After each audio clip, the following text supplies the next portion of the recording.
start by saying there won't be any dancing.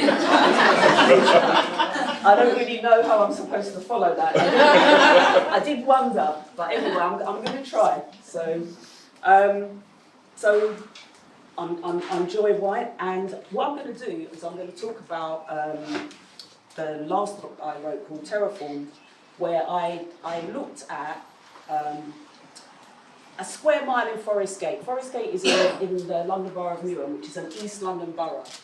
So I looked at an approximate square mile, and I used ethnography, interviews, memoirs, and archive to look at the impact of racism, austerity, and gentrification on young black lives in the inner city. And what I wanted to do was to interrogate and analyse how young people's lives are increasingly informed by what it means to be poor in an affluent world. I mean, the UK is the 5th richest economy, or the 6th, depending on what you're looking at. So those feelings of being trapped and stuck in a system that appears to offer few routes out, on or up. And so my book, Terraformed, came out in May 2020 in the middle of a pandemic. And what we can see since then is how COVID-19 lays bare the enduring inequalities that are racialised and classed, but they were always there. COVID-19 just put them to the fore.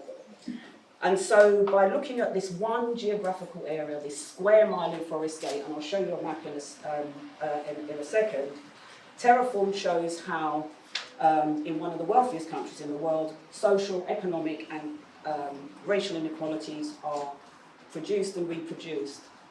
So in general, my work has a focus on music, so contemporary Black British music to be precise. And it's at the conjuncture of art and life where it's possible to see how grime, rap and UK drill all work as art, literature and digital storytelling. But because of how racism operates, these forms and the people that make them are held to account, scrutinised and demonised. So recently there was a post on Twitter. I know we're supposed to stay away from social media, but I was on there. And the question was, is drill influencing young people? So that was a very broad question. But what was implied but not stated was that the influence was a negative one. The context was the killing of a teenager in Reading, so it was a little while ago when this happened. And the responses to the question were varied, ranging from a link to recent history, that grime, garage and reggae had been subjected to the same scrutiny and the same surveillance, to comments about the socio-economic and environmental factors and parenting, that some of the responders were saying that we had to take those into account as well. But this is an ongoing conversation, I would suggest, at a time when the police and the criminal justice system, and we heard from Katrina yesterday about how that plays out, but the police and the criminal justice system will scrutinise those lyrics out of context. And research shows how it stops defendants getting a fair trial. It also demonstrates how so many young black people get caught up by association. Katrina's over there, I found you. So I want to just circle back a little bit, because it's part of an ongoing conversation on a negative, the ongoing conversation on a negative influence of UK drill reminds me of when I first started my PhD research. So much of what was written about grime then framed it as a precursor to and as a reason for violence, particularly in the inner city. The young people that made it were presented as problematic and troublesome. From the outside looking in, there was little that positioned grime in a positive light. And so since then, and with that, my work has been informed by curiosity and a kind of active and practical hope that comes out of an early lived experience. It's very much like what has been described already. Although we didn't get knocked on the head and called numbskulls, you had to stand in the bin, and if you were a dunce then, in those days. And many other things that we won't go into now. So my aim, though, has been to write and research in a way that does not objectify and deny the agency of the women and men who make music as art expression and as a form of resistance. To resist writing about black creative forms such as grime, rap and UK drill as simply as silos of badness. I tried to address the whole play, not just what happens on the stage, not simply what's visible, but to take into consideration also the cultural logics and the economic systems that are at play when we look at these formations of contemporary Black British music. So what I'm saying is that young black lives come up against opaque outsourced institutions, academies with isolation rooms, academies with a predisposition to exclusion, and the vulnerability that comes with school exclusion is well documented. Those organisations that have been revealed to be profiting from a pandemic are doing nothing new. Outsourcing of public services to private firms has been going for a long time. But the shambolic and corrupt government response to COVID has been the poor quality services that people receive from these organisations. But as Audre Lorde said in Sister Outsider, black children have to learn that oppression comes in many forms, none of which have anything to do with their own work. And that's part of what I was trying to do with this book, to show that in this hyper-individual neoliberal landscape, the oppression in young black lives is real. It takes many forms, and although it exists, it doesn't diminish their value as human beings. So all of this to say is how Terraformed came about, because I had all of these ideas, and gradually, almost without me noticing, the area that I've lived in for about 40 years, this very multicultural area, began to change. So when the corner shop started selling organic orange juice for $5.99 a bottle, I thought, oh, something's going on. When he started to sell organic sourdough loaves for $4.99, clearly the area was changing. So I asked him about it, sociologist, didn't I? Got asked questions. I paid attention, so I asked him about it, and he said that his customer base had changed significantly over the last few years. His new customers wanted organic produce, high quality foodstuffs, and these came with a hefty price tag. At the same time, the average income in the area hadn't increased. Young people in the area were still without jobs or in low paid work. Trying to navigate through some of the systems and institutions with and on behalf of the young people in my life let me know how challenging everyday life could be. So just by way of context, Newham, East London, is an outer London borough. It's historically poor. It's roughly 5 miles from the City of London. If you stand in a certain point, you can see the blinking towers of Canary Wharf, one of the major financial districts. So I started to play with this idea of juxtaposing the square mile of the city with a newly gentrified square mile in Forest Gate. So now I've got to work out how to work this thing to get to my next slide. That one? Yeah. So this is the area that I'm talking about. And I had this map made because I wanted it in the style of the new estate agent marketing material that had repackaged the area and was now calling it the Lanes. A name that never existed before. So this is the area, this is the highly desirable area. So Wood Grange Road is the spine, the high street that runs down the middle, which is currently being redeveloped. The Wanstead Flats part is the kind of outer borders of Epping Forest. It's a big open green space. The station's on there somewhere, Forest Gate Station, and Crossrail's coming. It's supposed to be coming at the end of May now, 4 years later, but Crossrail's coming, which makes this area highly desirable and, in comparison to maybe Hackney or Shoreditch, affordable. But affordable is stretchy, right? So this is the map that I had drawn just to get a sense of the area. What I do want to point out as well, you see 3 exclamation marks on the map. So at the same time as we're creating this idea of an urban village, because that's how the council is presenting it now, an urban village, the exclamation marks represent 3 firearms incidents that happened over the space of a year or 2. So for one of them, in one of the incidents, a 14-year-old boy was fatally shot in the head. In another incident, one of the other exclamation marks, an unnamed man suffered life-changing injuries after a gunshot wound. And the third exclamation mark is a police chase through some of these residential streets that kind of end up near Danes Road as the police do this armed chase through these Forest Gate streets that are now highly desirable. The next image is an estate agent which is on one of the roads on the map on Seabrook Road. So a new estate agent comes to the area, and the postcode for Forest Gate is E7. And so on the left-hand side, the estate agent is saying, well, here are 7 reasons to live in E7. And I think I can see them from here. You can walk the dog, stand in the fog, and so on. And it goes on and on. This very kind of poetic rendering of a place where you can live this village life. But in all of those 7 reasons to live in E7, the multicultural nature of the area is erased. It's invisible.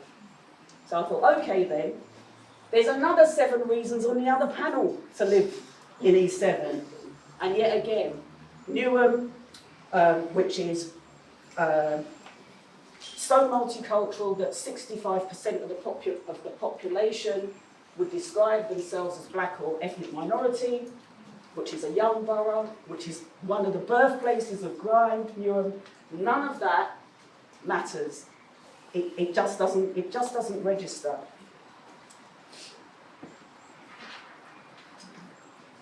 The next one, this was part of my ethnography. The pub had changed. The pub had become a gastropub. So as part of my research method, I thought, oh, well, I haven't actually been in any of these places since they became rebranded. Let me go. So this kind of, the pub became a tavern, rendered in this kind of Victorian green on the outside. Again, you have to imagine the possibility of an urban village in Forest Gate, in East London, in Newham. And this kind of, the frayed books, the brass instrument. If I showed you some of the other pictures, you'd see the kind of, the furniture with holes in, the kind of pastiche of poverty. So you bring in this kind of pretend idea of being in this poor place, but dressed up as something else. It's another picture from the same place. So somebody yesterday, I'm sorry I've forgotten who, was talking about this idea of public space and access to space. So in the past, the public space would have been the community centre, the youth centre, those kinds of places. But in the advance of the kind of neoliberal agenda and the austerity cuts, those places are few and far between. So how do you get together as a community? How do you come together in spaces? You have to be a consumer. You have to have the money to get in. And so in the local tavern, it's not a pub anymore, in the tavern, the cost of entry is £2 at least. You need £2 at least to go and sit in community with somebody else. And if you don't eat sausage rolls, well, tough. No, don't live on the moon. But none of that. And again, because I'm old enough to remember the pounds, shillings and pence, again you have this kind of pastiche, this pretend. It's £2.50, but it's written like it's in old money. Because at the same time you want to pretend that you're in this past 1950s, but in the present. So it's a kind of performance of poverty. But there's another Newham that still exists, and so this is a street. This is a paving stone that is near the new arches with the vegan sausage rolls, which I think is the next slide. So there's a new bakery under the arches, a new space, which again, you need money to be in that space. But the previous residents have left their mark. They've left their mark literally under your feet. You can see E7, which is the postcode, and in the names of the young people and every day I walk past there and wonder, when is the artisan bakery going to spread out and cover up, make those the names of those young people invisible? But it's still there. And then, if you read the book, you'll see the sign for the vegan haggis sausage rolls. I'm not making it up; it's in there. But again. And so this is the end point of the police chase that I spoke about with the exclamation marks on the map. And so you could probably count maybe about 14 officers there. But at the time, because, again, sociologists, heard the commotion, walked up the road, and by then about 100 people had gathered And so I got there and it was silent. I parked over, the police are there. And so all of the people around were assuming, well, they could see that shots have been fired because there's glass on the ground, the back of the car has been shot out, but it's silent and there's no ambulance. So everybody's saying, well, you know, what's happened? Somebody must have died because there's no ambulance.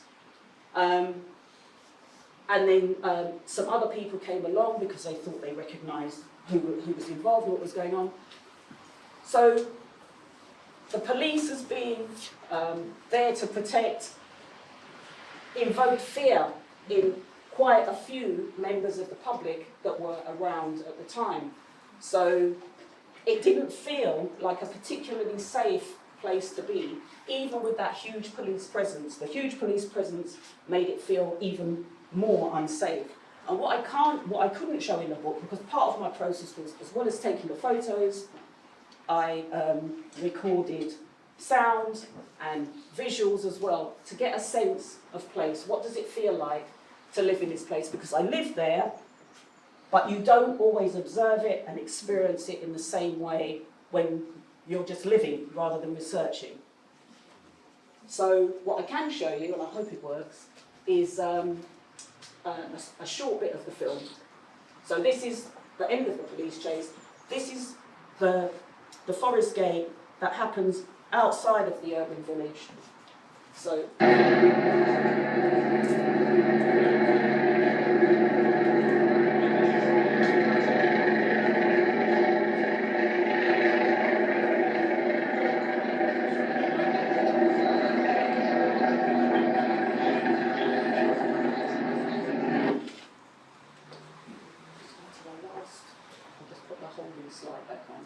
So what I'm saying is that depending on who you are and how you live in these areas, how you experience these areas is not always the same. How you experience the sound and sights, the sounds and the sights in those places is not always the same. And here we are in 2022, and in the UK, and as I said, one of the richest countries in the world. And for the first time in decades, life expectancy has plateaued. 10 years of austerity had already widened the inequality gap, and now Brexit and COVID keep us teetering on the edge of an abyss. Austerity is repackaged and played as an issue that immigrants have created. The game plan of setting groups against each other appears to be an effective strategy to dissuade us from holding the real culprits to account. Terraformed, then, is my attempt to connect the dots, to locate the struggles, the wins and the losses of young black lives in a structural, institutional and historical context. And so the other thing that I did was to interview older residents of Forest Gate, older residents of Newham that had some experience of Forest Gate, and try and bring those conversations some of those experiences of those generations, and we've discussed those, other presenters have discussed those, to bring those into conversation with young people in the present. So it was my attempt to connect the dots, to locate the struggles, the wins and the losses of young black lives in a structural, institutional and historical context. And in this way, young people who've grown up under the influence of neoliberalism can articulate their stories as part of a community and not just as individual losses or gains. When people are removed from your life in one way or another, and that's part of the experience of living in these inner city environments, if you don't have the privilege of being part of the urban village, is that people are removed from your life in a number of ways. Dead, deported, in custody, incarcerated, and that sense of loss, as someone was saying earlier, is worn on your body.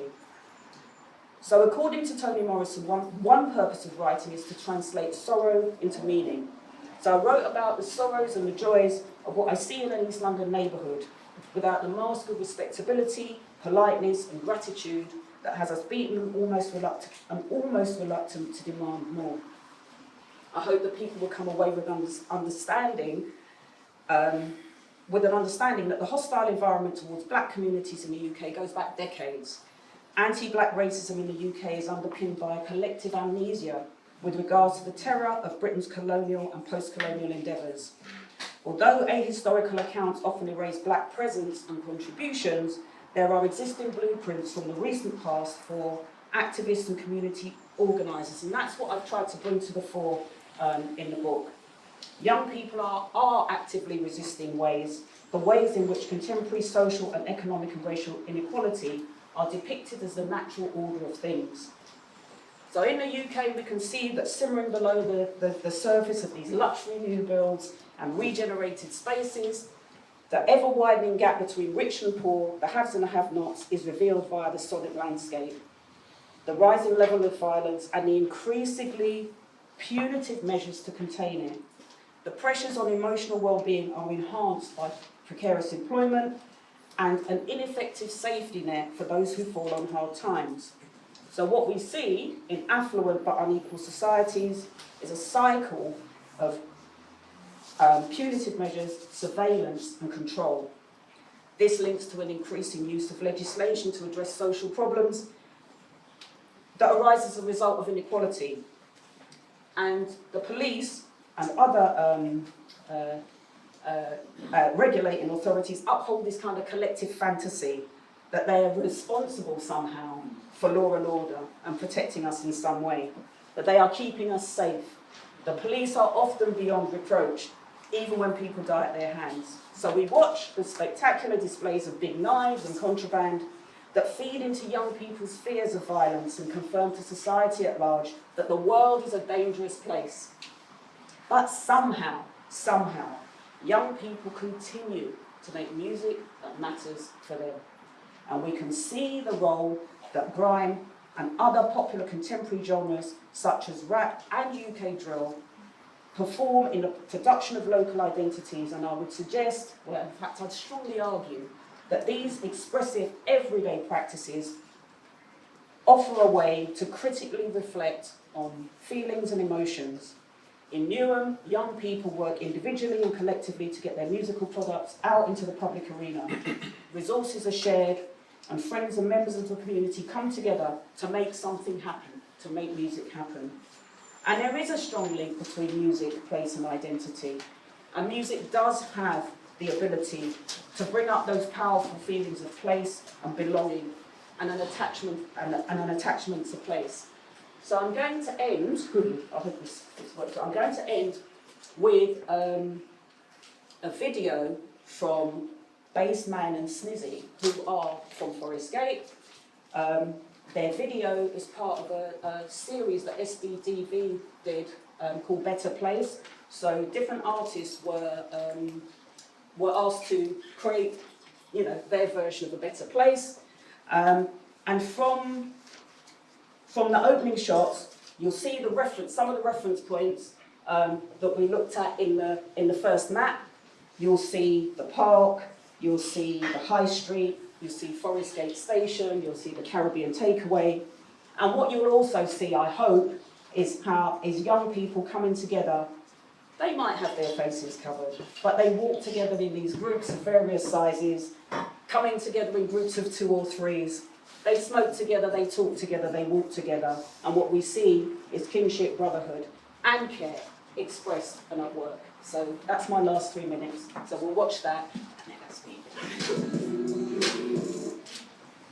So that's me. Thank you for having me.